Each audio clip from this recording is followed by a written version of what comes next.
Şairin de dediği gibi bazen hayat bize dengeyi öğretmek için taşlar verir ama o taşları üst üste koymak bizim işimizdir. Bugün Sürece Güven isimli bu fotoğrafımı atomlarına ayırıyoruz. Fotoğraf tasarlama sürecim ve düşüncelerimi bu videoda toparlamaya çalıştım.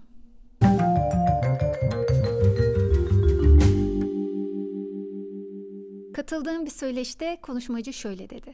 Olumlu yanlarınızı 3 kelimeyle tanımlayın ve bir kağıda yazın.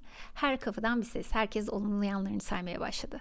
Sonra konuşmacı şöyle dedi. Şimdi de o kağıda olumlu yönlerinizin yanına onun tam zıttı olan olumsuz olabilecek özelliklerinizi yazın. Sonra da cümlesini şöyle tamamladı. Hayatta hiçbir şey stabil değildir. Biz bünyemizde olumlu bir şey barındırıyorsak mutlaka bunun tam zıttını da içinde barındırıyoruzdur.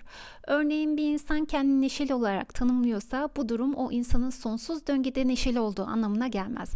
Aynı zamanda içinde hüznü de barındırır.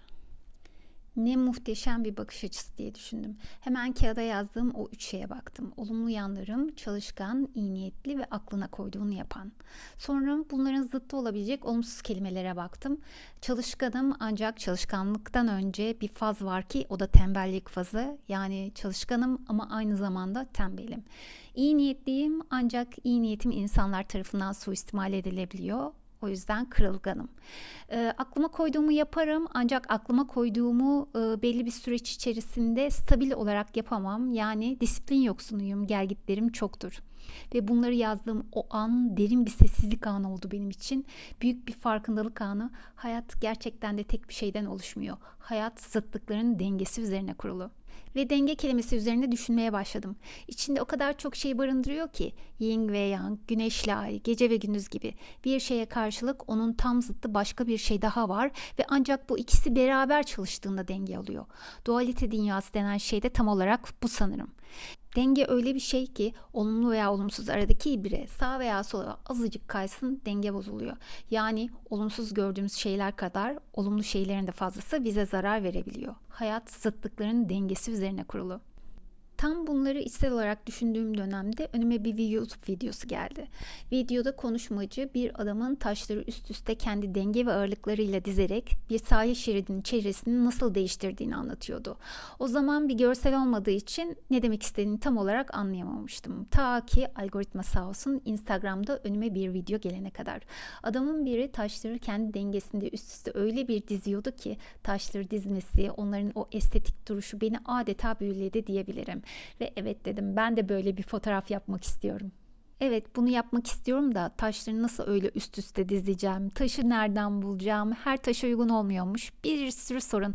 Bildiğim tek şey bunu kendim yapmak istiyordum. Yani Photoshop'ta taşları suni olarak üst üste dizip elbette o görüntüyü belki yakalayabilirsiniz. Ancak burada bir hikaye olmayacaktı. Ben genellikle fotoğraflarım arkasında bir hikaye olmasından hoşlanıyorum. O yüzden bunu kendim yapmak istedim.